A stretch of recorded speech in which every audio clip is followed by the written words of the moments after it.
What's going on? What's going on? Brutus here with another friendly war recap. This is the part 2, the Casimir Effect side. If you watched the first one, you already know the break. You already know this details here. So let's get right into the replays. Unfortunately, there was no 11 on 11 3 stars. But that's not to say that there wasn't some damn good attacks. So I'm actually going to start with number 3, which was, Chris, stop her! Which I'm pretty sure is how you pronounce that. Ankana. Let's go to him. I love the name, man. So it wasn't a 3, but it was pretty dang close and worth the replay. So that's what I'm going to do with this.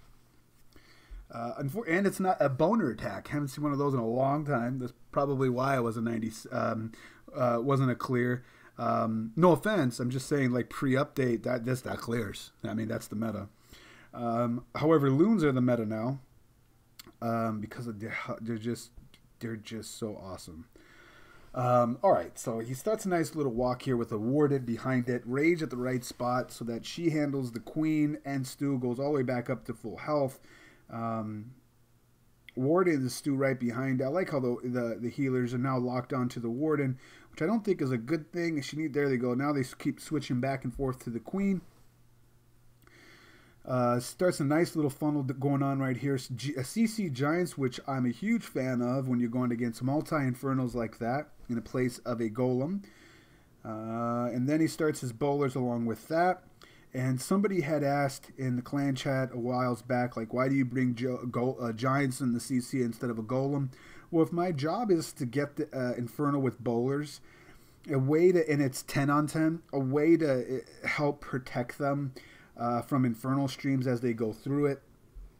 As you see right here, all the giants are taking up that unhealable power of that max infernal, while the bowlers stay happily away from it, and then even the healers stay on it. But it just ring around the rosy on this. I can't believe we ran out of time on this.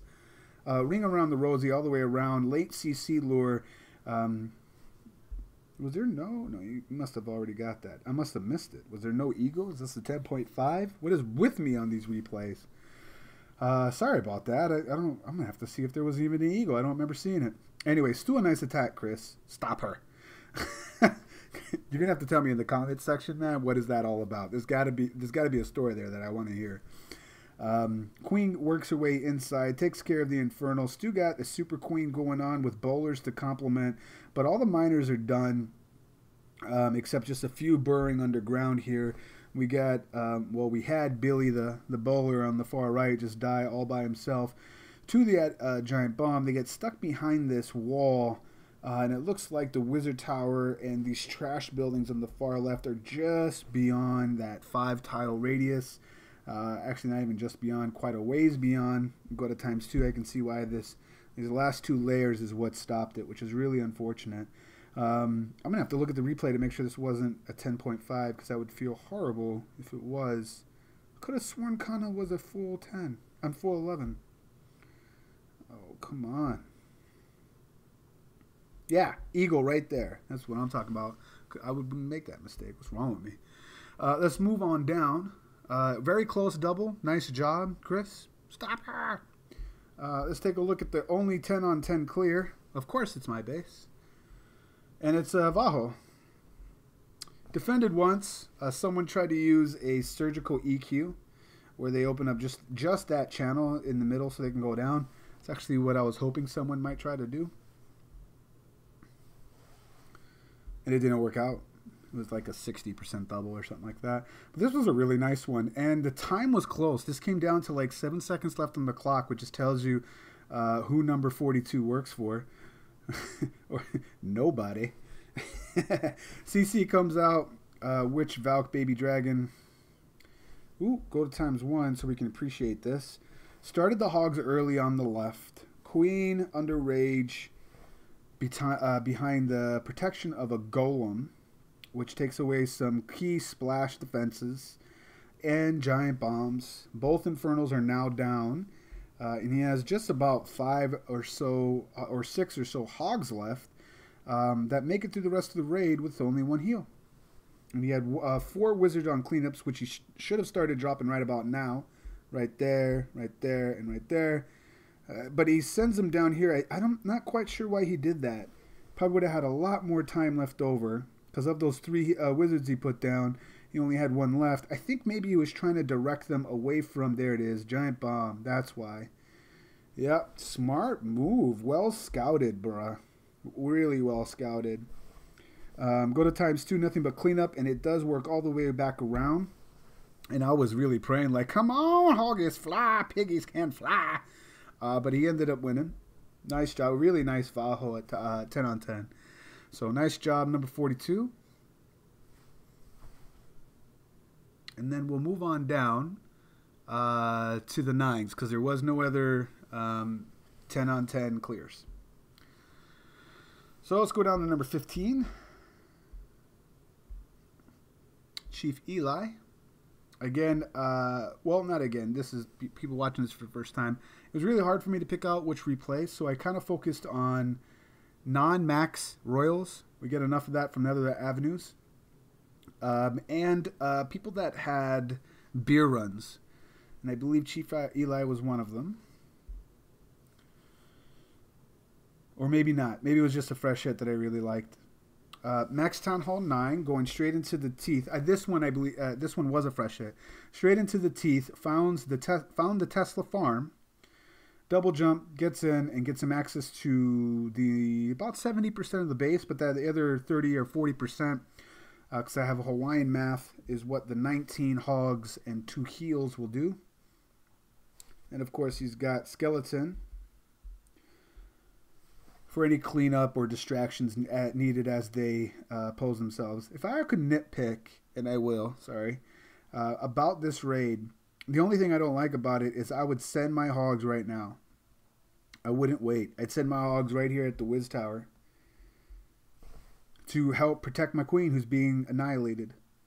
So by the time that ability gets used, she's in a better spot to help complement the hogs and then finishes off the raid as the best cleanup troop on the map.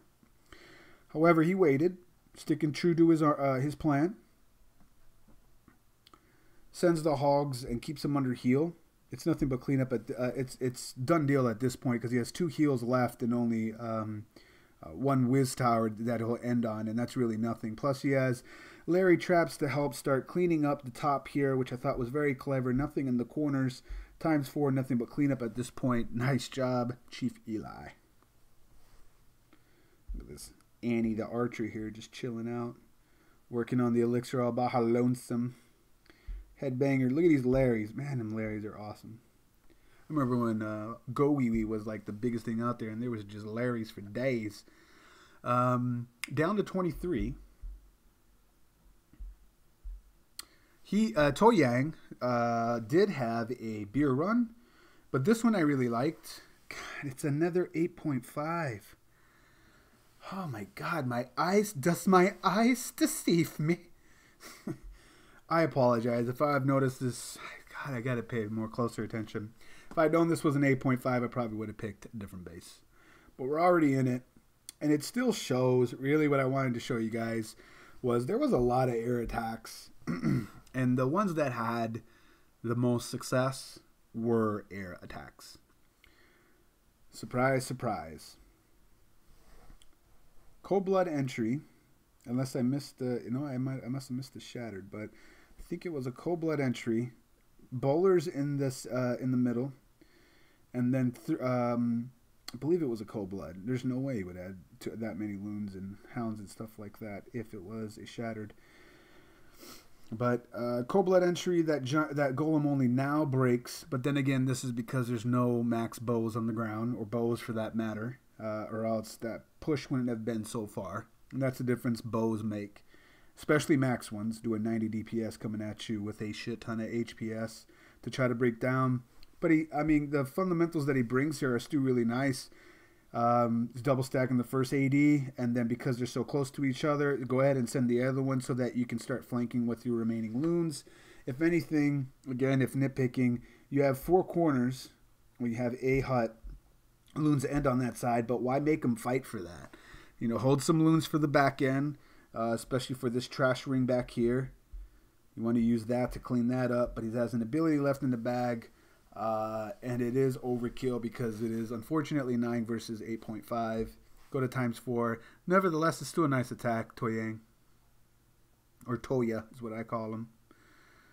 NG10. Toya NG10. I know that's not how you say it, but that's what I'm going to say. Nice job, man. We'll go down and we'll end this on some Town Hall 8s, trying to give you guys variety. We did 15, 23.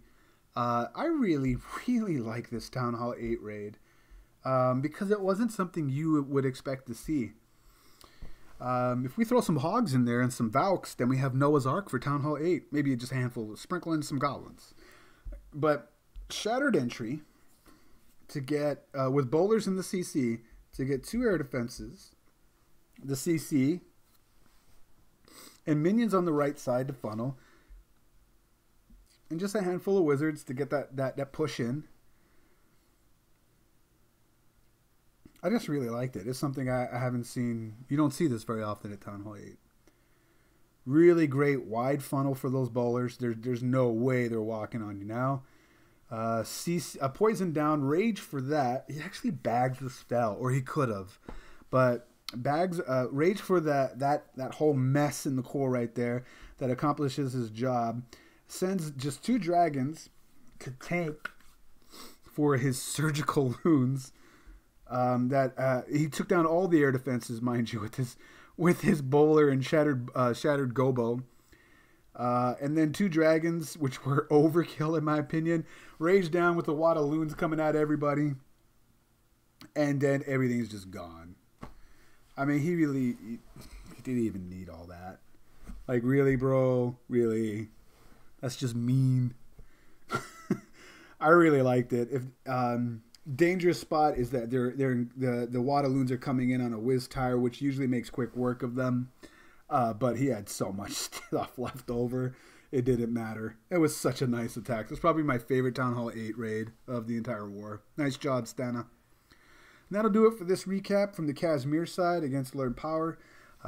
Thank you to Learn Power and Bill the Cat and the Casimir Effect for inviting us to participate in the Friendly War Challenge. For those of you that didn't watch the first part 1, which was the Learn Power attacks, this was a restriction war where no dips were allowed, and one of your attacks had to be all ground and the other attack had to be air. So it was a little different, a little fun. And the outcome 105, 103, but Casimir did have more % than us, and I could have I'm not going to say it. So thank you to Learn Power. Let me go ahead and show their tags. Excuse me. If you guys are interested in joining them, there they are. That's who they are. All right, and then here is Casimir Effect. You guys already know AintNobody, and you already know Spartan Clan. But I'll look over the roster. I'm sure there's a few more clans I might be missing. I'll make sure to put all the clans that were involved and their clan tags in the description. Once again, it's Brutus reminding you, you got to be better than a double. And I'll check you next time.